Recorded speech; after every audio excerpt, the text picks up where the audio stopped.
অনেক মারধর করতেছে। বাঙালিকে ইন্ডিয়া রাখবে না। দরকার আবার রক্ত দিব, পুশিং আমরা হতে দিব না। আসেন আপনারা কেউ মিটিং করে যারা ক্লিয়ার করে আমাদের তো রিপোর্ট দিতে হবে।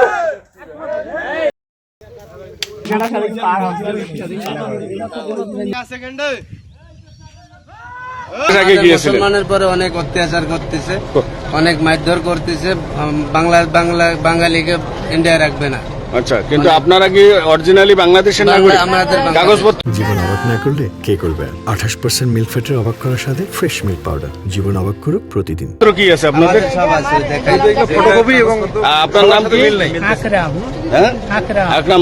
বাসা কোথায়? বাড়ি ফোন করে। বাসা তেরোখাদা থানা, 12 গ্রাম, 12 পোস্ট অফিস, খুলনা জেলা। আপনার নড়াইল। নাম কি আপনার?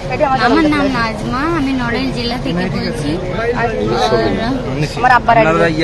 আপনার নাম কি? শেখ রাবেয়া। বাসা কোথায়? নড়াইল। অবৈধভাবে আমরা কোনোভাবে এই পুশিংকে মেনে নিব না। দরকার আবার রক্ত দিব, পুশিং আমরা হতে দিব না। এই দেশে ঢুকতে পারবে না।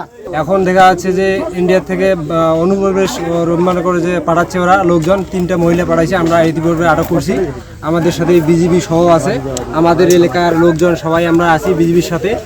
আমরা যে এই অনুপ্রবেশ পাড়ি যে বাংলাদেশ থেকে ইন্ডিয়া থেকে যারা পাঠাই দিচ্ছে আর কি, এদেরকে আমরা মানি না, এভাবে আমরা নিব না। আন্তর্জাতিকভাবে এরা যদি দেয় বিজিবি মাধ্যমে আমরা নিব, কিন্তু এভাবে আমরা মানি নেব না, আর আমরা মানবও না। আমরা শক্ত অবস্থানে আছি, যতক্ষণ পর্যন্ত ওরা না নেয় আমরা এই অবস্থায় থাকবো।